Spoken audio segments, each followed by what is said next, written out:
Welcome to the Better Teacher Organization Challenge, Day 2. I am Susan with Shared Teaching, and we are talking about streamlining teacher processes. Yesterday, we reflected on the time wasters in our classroom, and these are the teacher time wasters that you received in your workbook from Day 1. Time wasters either fall into teacher, student, or both. Today we're focusing on the teacher, and Day 4 will focus on the student time wasters. So let's take a look at the type of time that we have in the classroom. We have transitions, teacher instruction, student work time, and assessment. We're going to start with transitions first, since this is probably the biggest time waster in most classrooms.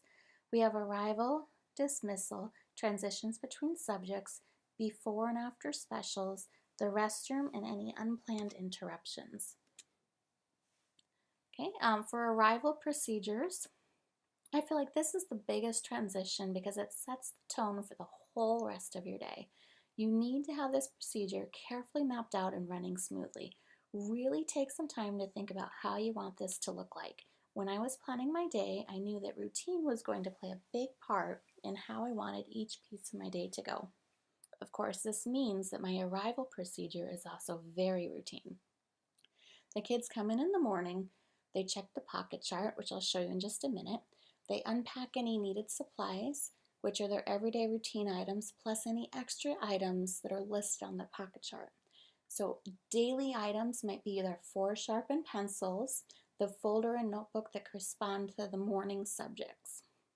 Then they put away their backpack, they file and check in their homework, they check the daily schedule on the wall, and then the table captain, and only the table captain, gets the table supplies for the group. Then they begin their morning work.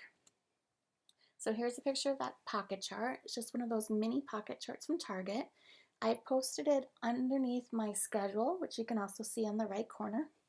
And I've also posted it right on the front door as they were coming in for the day. It just really depends on how you have your classroom set up. And you can see though those cute little cards I got that have a picture and the words for the supplies that they're going to need. In the middle is the supply boxes that I use for the kids to put away their work. And you'll see that in the student paperwork day. And then of course my schedule. I couldn't live without my schedule because it really cuts down on a lot of time wasted. I know exactly when things are going to start. I reference it myself all the time. The students, it's one of the first things they look at when they come in the day because they also want to know what's going on for their day. When's their recess? When's their special? When's their lunch? All that fun stuff is posted right there so they know and they can follow along with me for the day.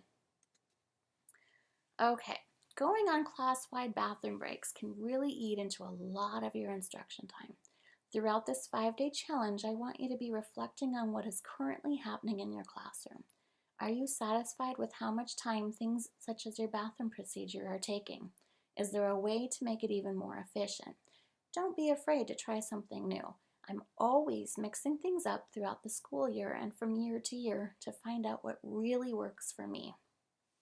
Angela Watson does these really cute bathroom signs that I wish I would have thought of because it eliminates all those questions. You know you don't want them to do the bathroom when you're in the middle of a lesson. Just post, "Don't use the bathroom right now, please wait," on your board. Then take it down when the bathroom time is open and they're allowed to use it.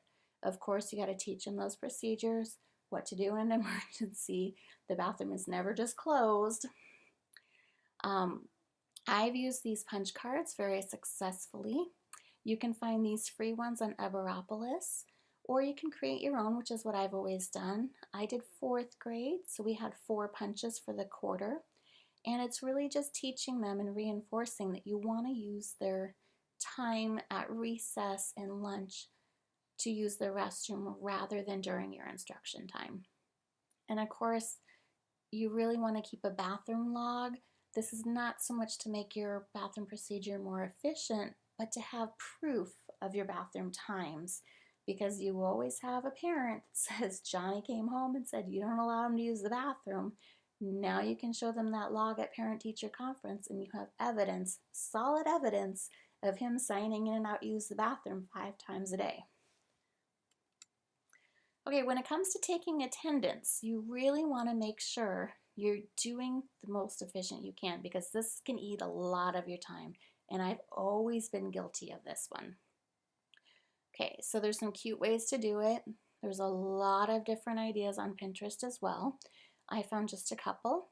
Wonders in Kindergarten does a 10 frame, and the kids move their picture to the 10 frames. So not only are they doing a quick calendar activity, but she's also assessing who's there for attendance.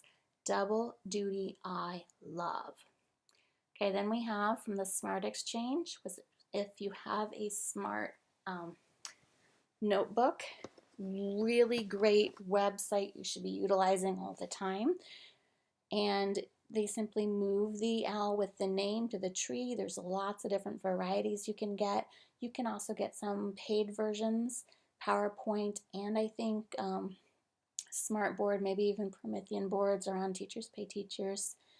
And I like to do table captains. So the table captain clips on his little sign every day, and they're the table captain for the whole week, and just one of their jobs is to answer me when I'm taking attendance at each table. So I go table by table. I say table 1, who's absent? They say no one. Table 2, who's absent? Johnny.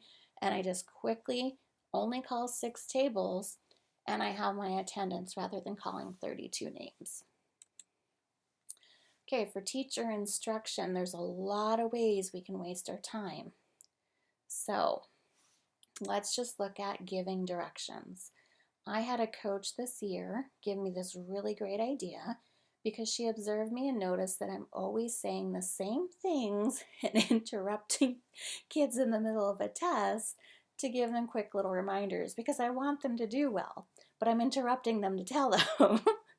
So it might be things like, make sure your name's on your paper, work carefully, check your work before you finish. When you finish, get out a book to read. Put those on a PowerPoint, and each week you just pull it back up during that Friday spelling test and go over the PowerPoint with them and then have it up there as a reminder as they take their tests. You can also do this for the center rotation. How do they rotate? What are the center rules? What are the class rules?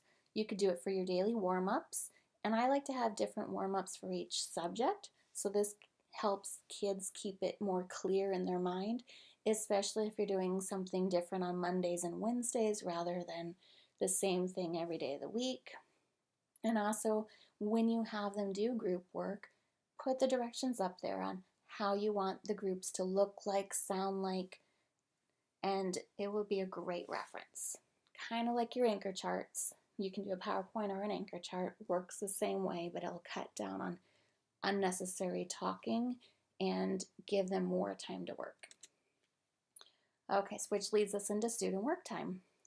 We're going to discuss more on when we talk about the student processes, day 4. But let's talk now about the small group work, the centers. Okay. For centers, you really want to make sure you have a clear procedure. Know how many centers are going to visit, how many students you want at each center, what is the expected outcome. Are you going to do anchor charts for them to reference? How are you going to minimize your interruptions while you're polling groups yourself? Are you going to grade anything from centers? Is it strictly review?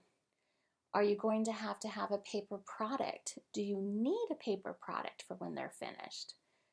How are you going to assign the student groups?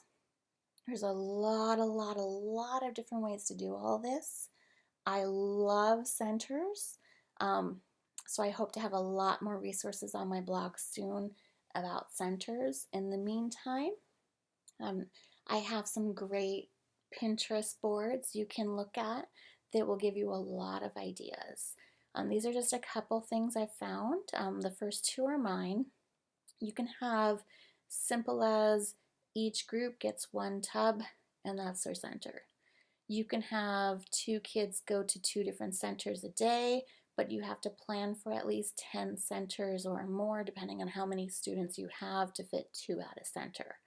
Or you double up on the centers and have twice as many materials for the same activities in order to stretch it and have less kids working in a group. Okay, Clock Partners is an oldie but goodie way to set up partners. You can do, find your French fry and hamburger partner, find your peanut butter and jelly. You can have a simple piece of paper where they list all these different partners out at the beginning of the school year, or change it up each quarter, and then you just randomly pick which one they're going to group with. Okay, so that's not necessarily centers, but that would work for independent or group work time after your lesson. Okay, for assessment, you really want to think about what is the purpose of your assessment. Are you going to use it to shape your future lessons? If not, then is it really necessary? Is it going to match what the students are learning? Can it be assessed in a different format? Okay, Angela Watson says to assign less problems to students. So maybe they do 10 of the 25 math problems. Show you their answers. If they get it, great. They don't continue. If they don't, they need to go back and finish and try some more. Maybe you're just assigning odd or even. You can try another format as well. Does it have to be a paper assessment? Can it be oral? Can it be just observation? Can it be on whiteboards?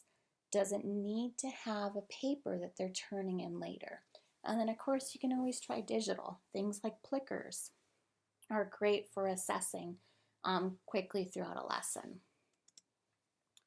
Okay, some additional ideas are to make sure you have a fast finisher tub when kids are done to maximize that time. You don't want kids to just wait around while other kids are still working, because that is a recipe for a disaster. That's when they start talking, that's when they start playing around and goofing off. That's where your classroom management falls apart. Teacherplanbook.com is great for lesson planning. It has the standards built right in. It's digital, but you can also print it off. You can email it. You can change the formatting a variety of ways. You can color code it. So if you're into that, check out Teacher Plan Book. I believe it's $24 for the whole year, and it can save you a lot of time when you're doing your lessons.